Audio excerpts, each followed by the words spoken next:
sebelum kita mulai, jangan lupa subscribe dulu di channel Kebanggaan Kita Bersama Amazing Mentor dan aktifkan tanda lonceng supaya apa? Supaya you dapat update video terus dari saya. Karena ada sesuatu yang justru orang nggak sadari, pembentukan mental itu sebenarnya value-nya itu melebihi uang gitu loh kalau kita bilang, priceless gitu loh. Karena itu yang akan membuat kita di masa yang akan datang, membuat kita punya sesuatu yang bisa kita manfaatkan untuk kita menghadapi hal yang baru.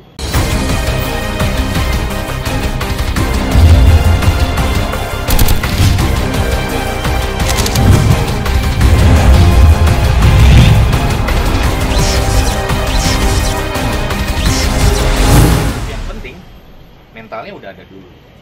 Dan ini nggak semudah, menang, gitu ya. Nggak semudah itu orang bisa dapetin punya mental yang kuat. Mental itu harus dibentuk.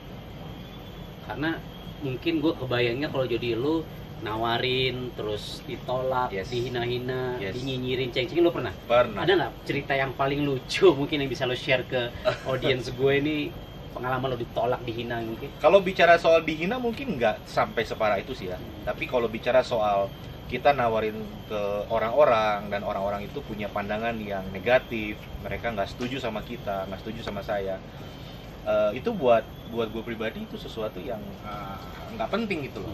Artinya gue cuman cukup menemukan orang yang say yes. Oh, oke. Karena Tuhan menciptakan kata ada tidak ada iya. Oke, menarik nih. Ya kan? Nggak harus semua berkata iya. Yes, betul. Nggak semua orang harus berkata iya gitu loh. Orang yang berkata tidak pun kita harus temui, karena itu adalah bagian dari perjalanan kita. Jadi kalau kita bicara kita bicara, lo mau sukses nggak? Mau. Tapi lo mau ditolak orang nggak? Banyak orang bilangnya nggak mau. Nggak mau. Itu paket ya? Padahal itu paket. Seperti kita berenang. Ini ada kolam renang kan? Lo bisa berenang nggak tanpa basah? Wih, nggak bisa kan? Satu paket. Lo berenang pasti basah. Lo mau sukses nggak? Mau. Nah sekarang mau nggak dengan ditolak orang? Mau nggak dengan gagal? Itu satu paket. So kalau lu mau berenang, mau sukses, ya lu kudu satu paket. Konsekuensi. Oke, terus tadi lu 10 tahun nih di network marketing pertama lu. Ya. Terus lu ganti MLM. Oke. Apa yang menyebabkan lu gonta ganti MLM? By the way, lu udah berapa MLM sih? Oke, bicara perusahaan 1, 2, 3, 4, kurang lebih 4 perusahaan. Oke, really? Cuma 4? Perusahaan. Yang lo jalanin, yang cuma join doang? Nggak usah dihitung ya? 4 perusahaan lah kurang lebih. Oke. Terus akhir lo ketemu sekarang sama perusahaan apa yang terakhir?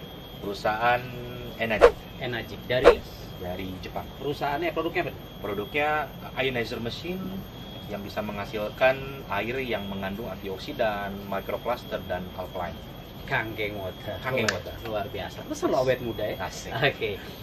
Nah, terus ya sekarang puji Tuhan ya, dengan izin Tuhan lo bisa punya. Ini gimana? Lo berapa lama sih ngerjain? Terus karena gini, banyak orang yang, gue kan bisnis coach ya. Banyak orang yang gue lihat mereka orang kaya baru. Akhirnya uangnya nggak tahu kemana, tapi lo jadi properti itu apa sih yang bisa lo share supaya ya bener-bener apa ya, nggak hanya intangible aset yang memiliki tapi juga tangible kan gitu. Oke. Jadi kalau kita menjalankan satu bisnis, sebenarnya yang paling penting adalah kita bisa mengontrol diri kita, menahan nafsu dalam tanda kutip, untuk nafsu yang dimana orang kalau sudah pegang uang itu semuanya jadi lucu gitu. Gue termasuk orang yang punya latar belakang dari susah finansial, lalu diberikan satu kesempatan untuk mendapatkan hasil dari bisnis yang sekarang gue jalanin ini.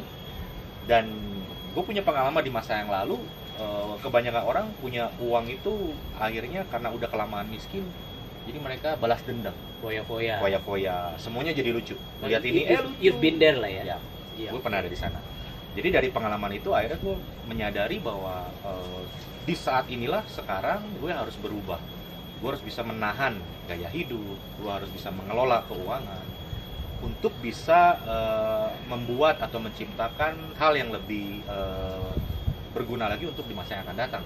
Karena kita bekerja bukan cuma buat hari ini, kita nggak pernah tahu, mungkin bisnis kita sekarang oke, bagus, tapi kita nggak tahu di kemudian hari Jadi kalau kita udah punya tabungan, kita bisa kelola uang kita. Di kemudian hari, someday ada sesuatu misalnya terjadi atau apapun itu, setidaknya gue udah punya satu keamanan secara finansial. Makanya gue coba untuk bisa menyisihkan dari uang yang gue dapetin dari bisnis ini, dari properti salah satu contohnya. Salah satunya villa ini. Villa ini adalah aset produktif salah satunya yang bisa di kemudian hari juga menjadi sumber income alternatif yang bisa menambah income. Jadi banyak hal yang gue pelajari supaya kita bisa sejahtera, bukan cuma sekedar punya uang.